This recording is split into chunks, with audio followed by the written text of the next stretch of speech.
So I know that we've mentioned a few times the legality, but it actually has a name. It's called the FERPA Act. And that FERPA Act, even though you are paying for your child's education, you have no access to how they're doing or who their professors are or what they're being taught. There's no open school night, even if you are sending your child to a local school. It's strictly your child's life, and it's actually FERPA, Family Educational Rights and Privacy Act. And you can sign, your children can waive their FERPA rights, which allows you to see their grades, log on to whatevercollege.com and look at their grades. You can do that, but without this sign off, you can get no information. So and it's very important if your child has a learning disability or chronic health issues to have them sign off before you send them so that you can intercede on their behalf. Because the student doesn't even have to disclose that they have either a physical, emotional, or educational problem that they chronically deal with. And as a parent, you really want to be able to alert a team of people to help your child, especially if your child is 5, 6, 7 hours away, a plane ride on the other side of the country or wherever they go. So in high school, we see classrooms. There's about 30 people in the room. We know everybody, the teacher, we know the teachers, we know their reputation, we know the teacher, all our friends have had them before. Sort of a safe environment. When you get to college, you could have 400 people in a classroom. The professor's talking with a microphone. They don't know you, you're just a number. They don't even know if you're there or not. So that brings up its own little issues. Even though the classes are large, one of the biggest mistakes you can make as a freshman is not attending class. It sounds like the easiest thing, but so many times freshmen have a hard time managing that, and they think, they don't know if I'm there or not, I'll just go and take the tests.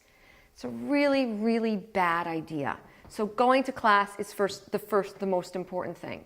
Another thing you want to realize is that if the professor in a lecture hall like this is not using a PowerPoint, there are no written notes.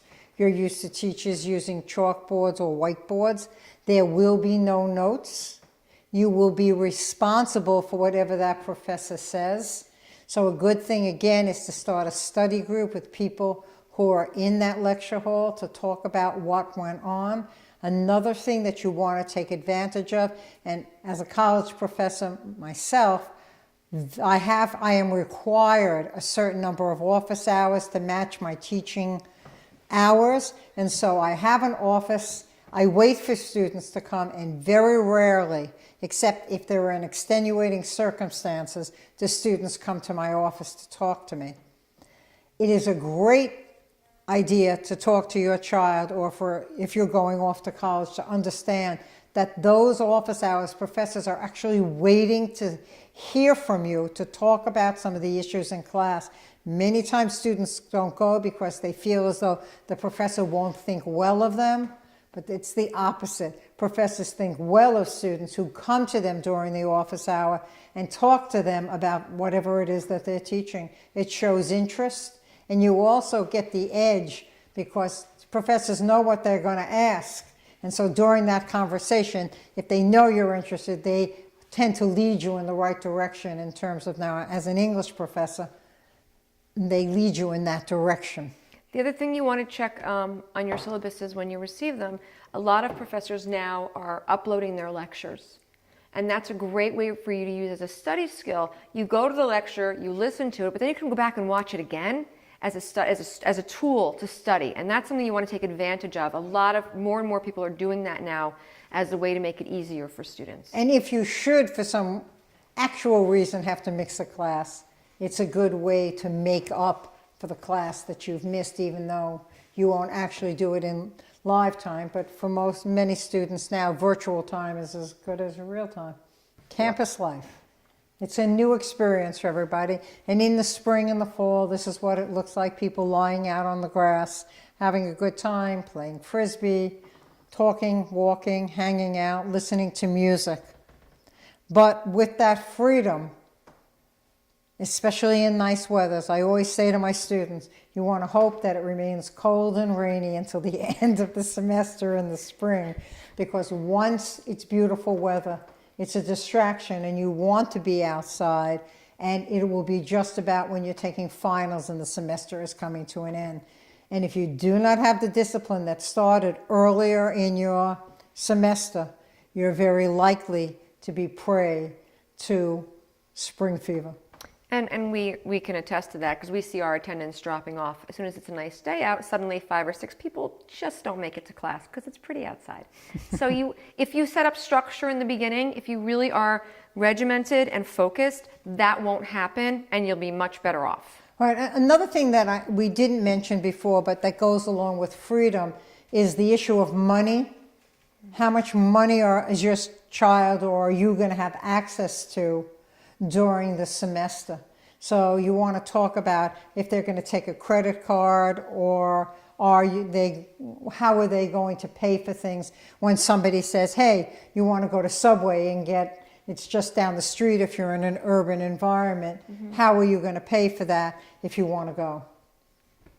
Set up a budget plan or something like that. A lot of colleges now have their cards that not only can you use them to swipe the dining hall, but they also have local establishments that are hooked up to their dining cards. So maybe Subway can be something that you could go and use your dining card at, or a coffee shop, and that's something you want to check out early on so that you can take advantage of it but not waste a ton of money. Mm-hmm. And one thing that we want to talk about is study options on campus. So this is what your library is going to look like in one form or another. It's probably going to be multiple floors as opposed to one room within your high school. They usually have study rooms. They're usually comfortable chairs, and they're usually open 24/7. Mm-hmm. So if you should have a roommate who likes to listen to music or has brought a small TV, and you need a quiet space, a library is a great place to go. It's also a great place to organize study groups. If I haven't stressed study groups enough, I can't tell you how effective they are for improving your learning as well as your social life. Yeah, and I think that, at home, do you study on your bed? Do you study at the kitchen table? These are things you want to evaluate now. Some people, I know students who have never stepped into the library in 4 years of college, never saw the inside of the library because that's not how they study. I know other students who basically live at the library, bring their lunches into the library, spend 24/7 in the library. And so you need to know what your style is. You don't want to figure that out later. You want to figure that out now.